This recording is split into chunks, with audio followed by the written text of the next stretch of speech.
po. SM Lord, sakay na. Sakay na po, SM Lord.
Saan sa Bulacan, te?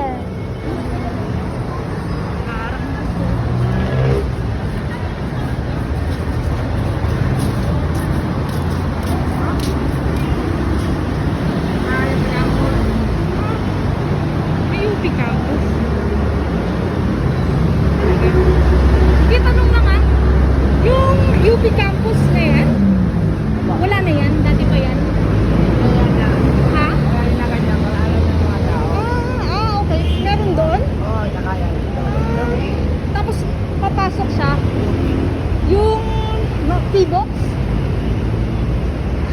Kanto lang, ma'am. Oh, kakanto lang. Tapos didiretso siya.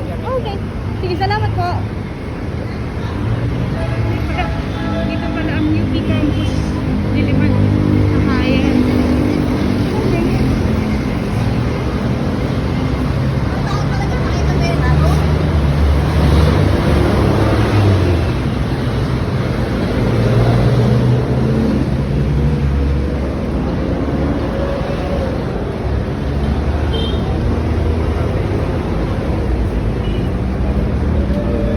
Walking tayo. Exercise.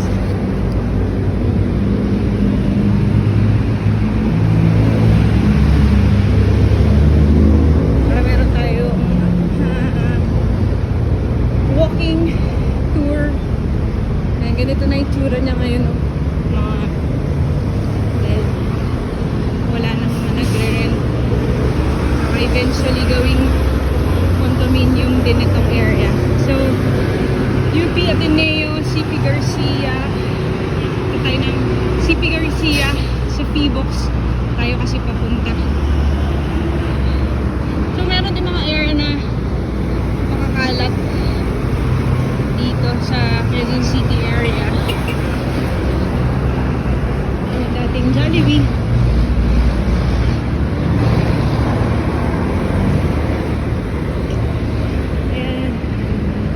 kabilang side pala yung mga sakayan ng jeep.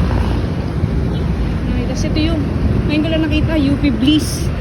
Kami hindi ko alam yan. Matagal na ako sumasakay dito. Pero hindi ko alam na UP Bliss pala yan. Nakita ko lang sa map. Magkano pa masahe?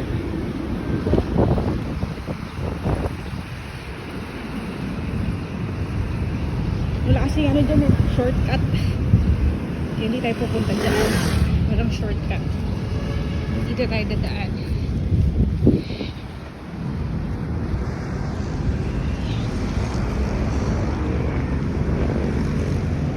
Ano lang to, mga 750 meters going here.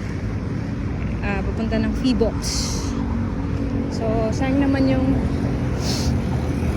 exercise kung hindi ako maglalakad.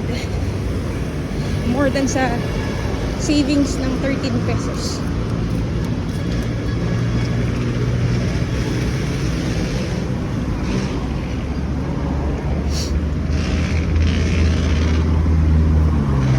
Malapit lang naman siya.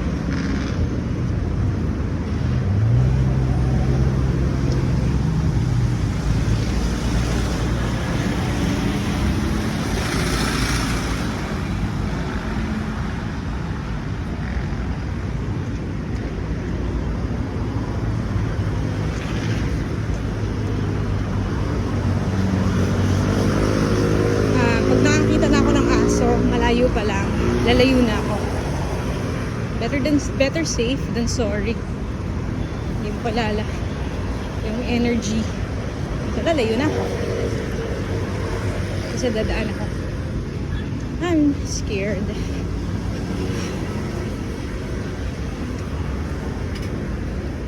Dito may tindahan along the path ng going to CP Garcia.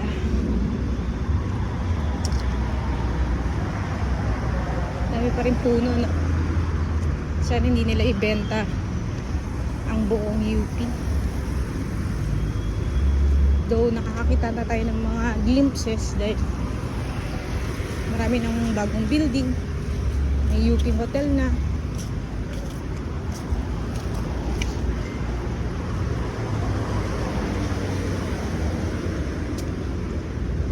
Ito UP Bliss siguro yan, no? UP Bliss, ngayon ko lang nakita siya. UP Bliss. Kasi itsura niya. Nakakita na ako UP Bliss na may Makati. Ay, UP Bliss, sorry. Bliss Project pala sa Makati. Yan. So, napakaswerte nila na nakakuha sila ng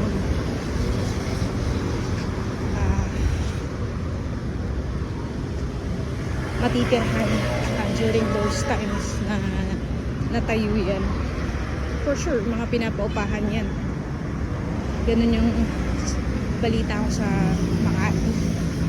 Grabe yung rental dun.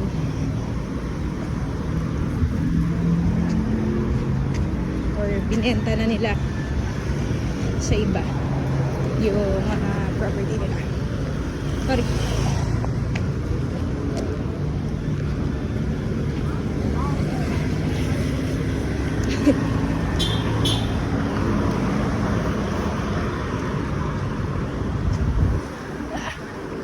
Hindi ko alam kung ano to. Community sila.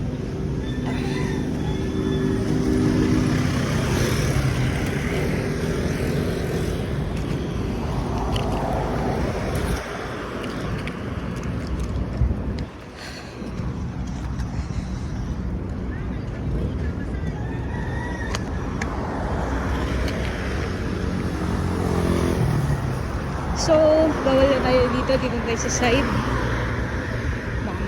Yan, tingnan. Ay, may daanan din pa pala doon. Sige. Dito tayo ulit. No.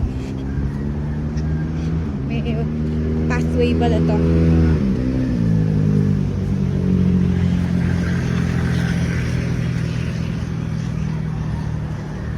Since I believe UP property to, so nasa kanila yung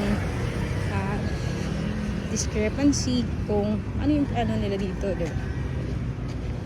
So, kaya may mga areas na di pa well developed until now. But kasi minsan okay din naman yung lupa. So meron pala ito noon nasira o tinanggal na lang, no? So meron na ano siya, bakas ng mga stones. So nasira siya o sinira. Ayan, oh. Meron pala, maganda pala siya noon. Ayan. Ngayon wala na.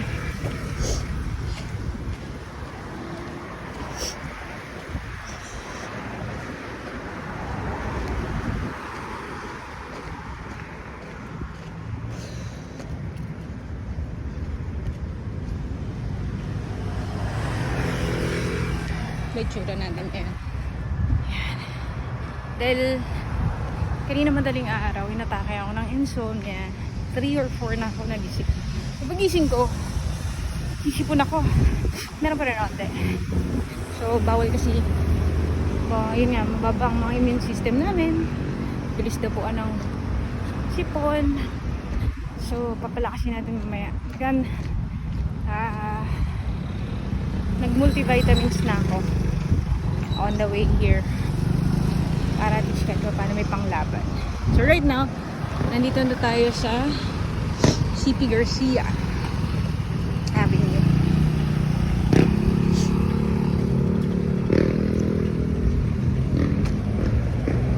Pupunta tayo sa side ng Feebox. And then tatabi tayo sa kabilang side. Pwede ko naman siyang i-jeep. Pero parang walang pasahero. Ito na, Feebox na. Malapit lang siya. Sa mapa parang ang layo.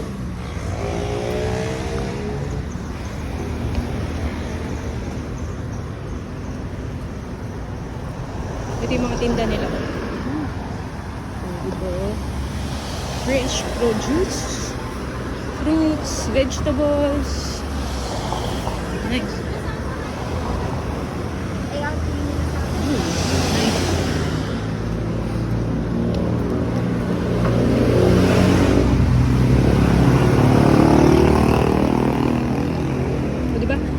Distance naman siya from Pilcoa overpass. So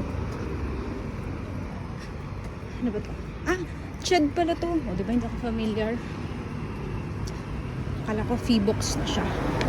So first time ko nalaman na dito ang Ched, Commission on Higher Education. Ched. First time ko yan nalaman.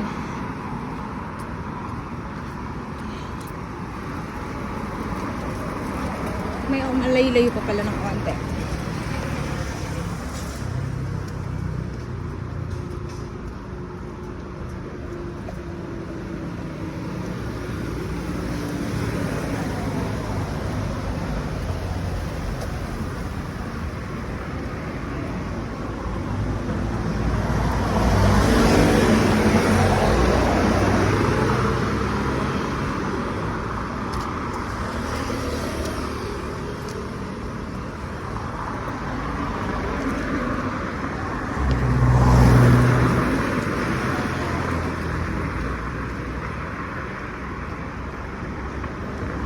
UP. No, itong buong to is UP na. Ang building to.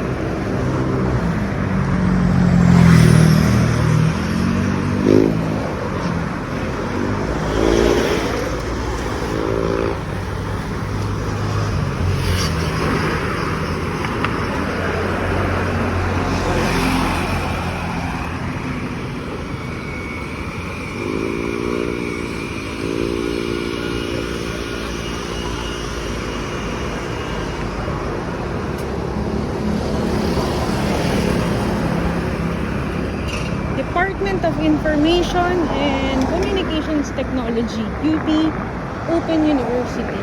First time ko rin itong nalaman na itong building na ito.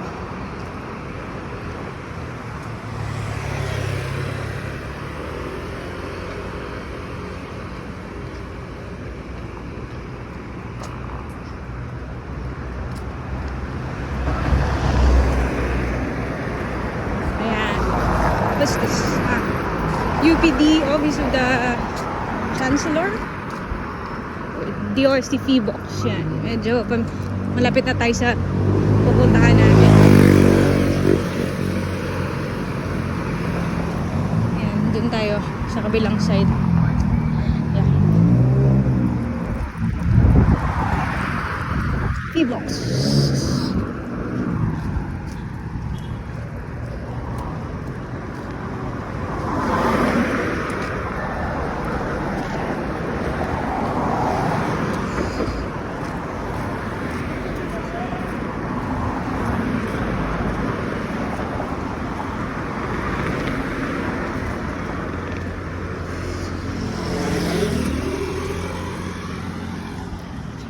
Tanggal tayo ng mask kasi maraming puno. Kahit may sasakyan, kahit pa paano, fresh air pa rin naman siya. Ayan, lumampas na tayo ng Feebox. So,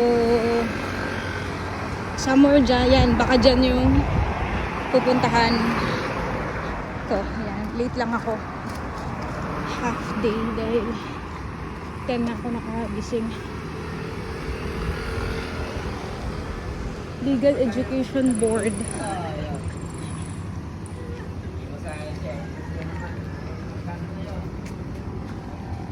So, itong video, nasa 17 minutes siya simula pagbaba ko.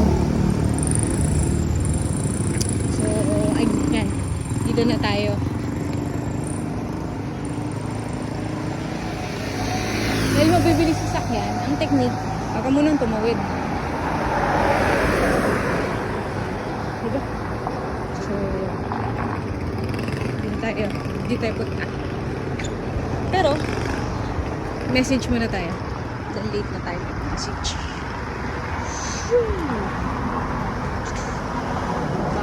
Ayan. Bye! For now.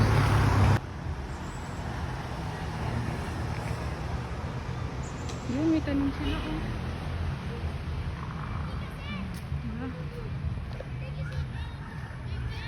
Diba, may mga tanim sila dito. Sira.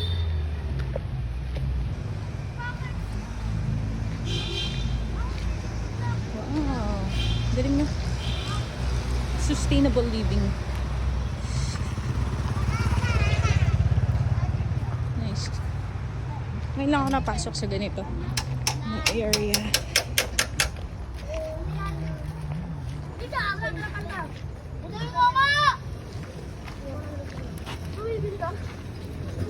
Nakatawa ng 500.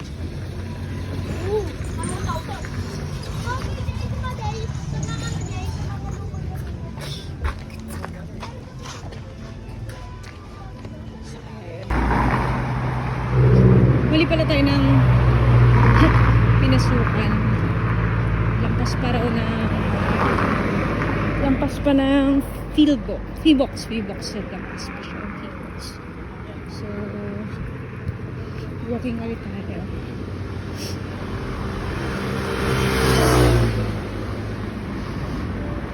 Dito mga halaman, no?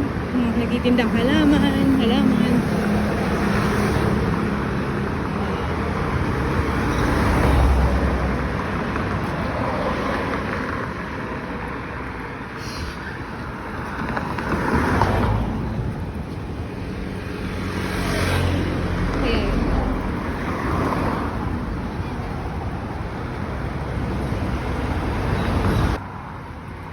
Okay. So, ano pala siya? Purok 1, 2, 3. Pero to, daming halaman. CP Garcia lang ito.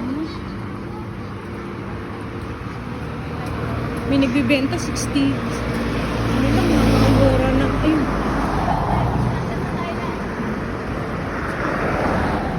Yeah. Ayun, daming prutas. Gulay.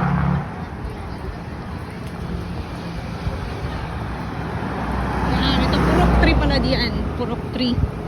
Okay, so galing din yung Feebox. Ito yung Purok 3. Yun, ang daming fresh produce, oh. Grabe. Sarap mamili.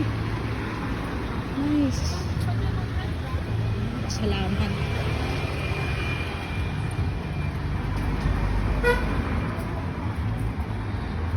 1, 2, 3 pala doon. 1, 2, 3. CP Purok 3 ba yun? Block 3. Ayan pa. Ayun.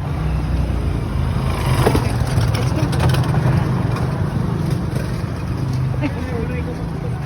Guide mo na lang ako. Alam nilang papunta na ako dito. Oo, sinabi ko.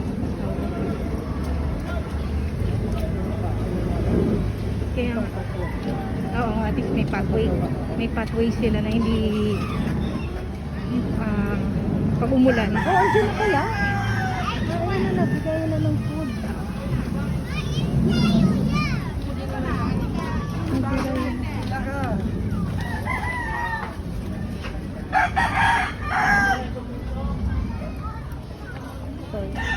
Pero nakapag-video ako from pagbaba ko na Iyan. Arnold, saka Iyan. Mga gumawa kasi yan. Kasi Sir Francis yung mga gumawa yan. Mga nakatulong paggawa. German talaga na? Wala ka naman tayo. Ay, ano siya lang, baga pumunta eh. Baga pumunta yun. Si Jairus. Sino Jairus? Antonio. Gadget! Sino anak mo? Iyan. Arnold, saka Iyan. Mga gumawa kasi yan. Kasi Sir Francis yung mga gumawa yan. Mga nakatulong paggawa. German talaga na? Wala ka naman tayo. Ay, ano siya lang, baga pumunta eh. Baga pumunta yun. Si Jairus. Sino Jairus? Antonio. Gadget!